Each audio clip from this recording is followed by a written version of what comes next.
Hey guys, RJ here, and dear Lord, was episode 5 a blast for me to watch. We finally get some really nitty gritty details, some shit might have gone down, and I really like the format of this episode, so let's just go ahead and dive into our episode 5 review of Big Little Lies.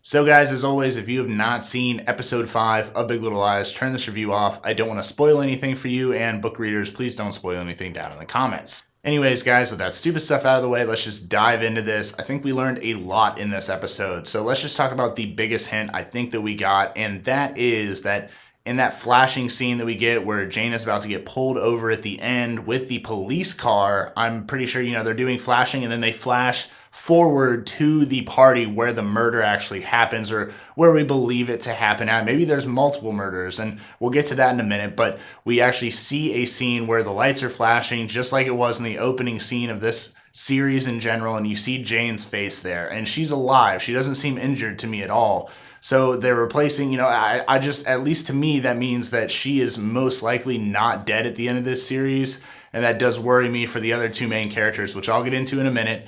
But yeah, I did see that at the end. If you look, it's her face with the flashing lights as she's getting pulled over in the Prius, which I think it's hilarious that she's speeding in a Prius, by the way, like going like 90 miles an hour in California in a Prius. Like, go Jane Chapman. But yeah, they pull her over and they're pulling her over and the lights flash. We see her there, and I mean, that I feel like that's a dead giveaway that she is actually not the victim here.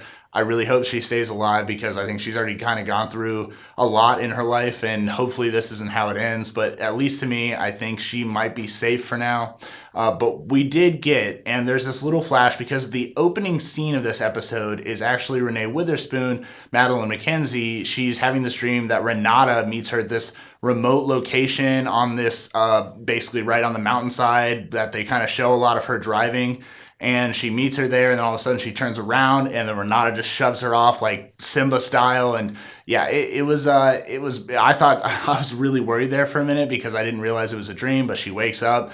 I think in what they actually show in a later flashback in the episode is the sheriff looking down at the ground, what looks like footprints. So I don't know if Madeline's actually been there before or is going there in the future, but that does have me worried for her. Maybe more than one main character actually dies in this show. I really hope not, because there's already so much shit that some of these characters are putting out. Like Renata this episode was driving me ridiculously insane. I understand the issues that she has and the reason she's, kind of off her rocker at this point. But at the same time, you need to treat people with like a decent level of respect, and you have no proof of the Ziggy and Mabella thing. Whatever. Okay, Renata drove me crazy, so I wish that she would be one of the characters that dies, but I'm worried that we're going to see someone like Madeline and Celeste die or something. That would make me pretty upset because I really like these three main characters in Jane Chapman, Madeline, and Celeste. I really don't want to see any of them go. What I'm really hoping is, and this is kind of my prediction, so I'll say that here now. My prediction here is that Celeste kills Perry when she finds out that he is the one that raped Jane, which I talk about in my theory video, which you guys can go watch. But yeah, I think that Celeste is going to kill Perry at the, the school event thing that's going on. I think she'll end up killing him. He'll fall down the stairs.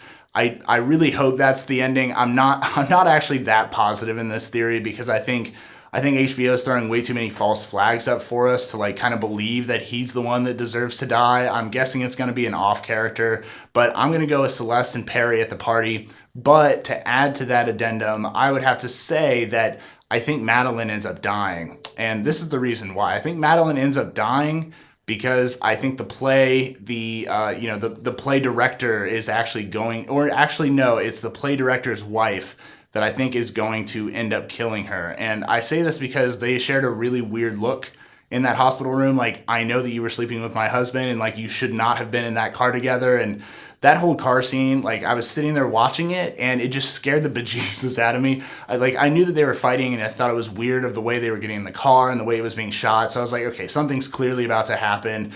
And of course it did. That truck flips over, runs a stop sign, flips over, like basically crushes his end of the car, and Madeline was fine, but pretty much he goes back to the hospital like an idiot, and his wife is there and sees that she comes to visit.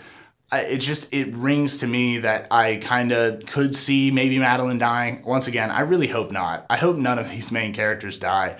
But I think since we've already kind of gotten confirmed that Jane Chapman's alive, I have to say that I think it's probably going to end up being Madeline or Celeste that ends up dying on the girl side. I think Perry kind of has to die at this point because what we see in this episode and what we end up getting with that scene with Celeste and the psychiatrist or psychologist, I'm going to go psychiatrist for this whole thing because I don't know, that's just what I'm going to go with. Maybe she is just a marriage counselor, but I'm going to call her a psychiatrist. But basically, Celeste finally comes out to her, tells her about all the things that Perry's done to her. We get that scene with him picking up the Legos or the building blocks, and I totally called it while I was watching it. I was with a friend, and I was like, hey, he's totally about to dump those blocks on her, and then that's going to start a whole nother fight. And that's, we finally end up getting that flashback near the end of this episode, and then we just see him like beating on her. It was a ridiculously powerful scene. The music for that was crazy. That whole scene where Celeste is finally like opening up saying, yes, my husband does hurt me, even though like I still love him. And she tries to still kind of blame herself. And I think you have to realize that once it turns to physical violence, it's no longer your fault if you aren't. And at least as far as we've seen as a viewer, she doesn't actually put out any, like she threw like a couple of blocks at him. That does not count as violence. You do not get to hit your wife because she threw a few blocks at you and like mouthed off to you that she's doing too much around the house and you're not. And it's plain ridiculous. He deserves to be in jail. It drives me crazy that, someone like this is probably out there right now. But yeah, Perry's eventually, he has to get caught. And this leads me into the next part of another theory that I have that I'm pretty sure is confirmed at this point. It has to be the twins because the psychiatrist brings up basically in that interview scene where she's like, if your kids haven't seen it yet, they will, and it will affect them. Like it will change them drastically to see this kind of violence. And we've seen as the viewer that there's no way that the kids haven't at least like gotten a glimpse of what their father is doing to their mother. And it would make so much more sense as to why they're both bullying, and they're bullying Amabella and Ziggy Chapman. And even though I just don't understand why and I know that there's, like bully mentality where the victim doesn't want to ever talk about it or name their bully. It's just, I wish Ziggy and Amabella, if they really are being bullied, I wish that they would speak up because I feel like that would solve a lot of problems and kind of lead a lot of people to realize like what's happening at the Celeste and Perry household. Now let's chat a little bit about Jane Chapman and that scene where she goes down to confront the interior decorator that I am around 99.99% sure was not the actual rapist. I think she's kind of gotten convinced by Madeline, gotten it in her head. I really hope that she went down there and did not pull a trigger. They kind of made a sound effect transition and then Jane driving off, but I'm pretty sure the anger she's shouting at is just the fact that it wasn't her actual rapist and that she couldn't actually get revenge or finally move on from what happened and not get closure on that situation. I think that's why she's shouting. I don't think she actually killed him. I think they're setting that up way too openly. I think her bag just fell. I don't think she actually picked it up and shot him, or at least I hope that's not the way that she goes to jail. But yeah, I don't think she's actually in trouble yet. I think her attackers they're going to meet at the party for the first time. And as I said earlier, I'm pretty sure Celeste is going to figure out that she's not the only one that's been injured by her husband. So the Jane Chapman stuff, it really was like her driving down the highway, smoking a doobie and trying to get amped up for this. Like that whole scene was great. I did love that. And I loved the funny parts of this moment, which once again comes from the interviewees of the sheriff and whatever. And they're just sitting there. I love the larger woman says, nobody has good sex. If you're saying you have good sex, you're just lying out there. And then you have, they all talk crap about Jane Chapman being crazy and stuff. Absolutely love that stuff. That was fantastic. They're just they're great comedic bits in there, and I love that they can flash back between the scenes.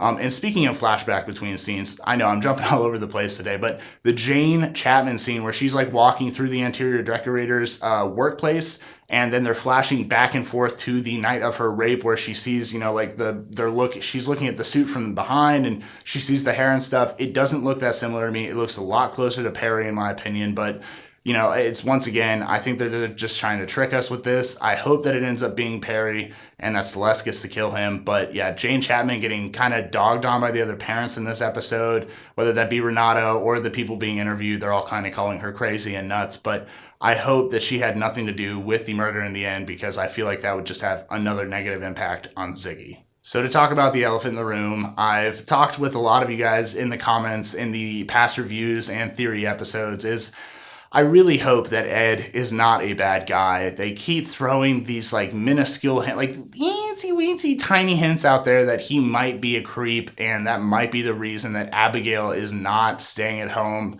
They kind of do it again this episode where she asks like, oh, did Ed send you in? I just... I need someone to be a good guy. I love that Gordon Klein is a good guy. Okay, he's wearing sandals all the time. That guy is a good guy. He's chillax. I don't know how he's married to Renata. Maybe that's how they make it work. Polar opposites, but dear Lord, he is a saint. Yeah, so Gordon's cool. I'd love for Ed to be a good guy. He seems like such a decent father, and like when him and Madeline try to have sex and then Chloe comes home, thought that whole bit was great too. And then the soundtrack, as per usual, with Chloe playing the ball and chain at the end. The way that they've closed out some of these episodes is just, the crescendo of the music and stuff, it's perfect. I absolutely love it. They're all sitting around the table and stuff.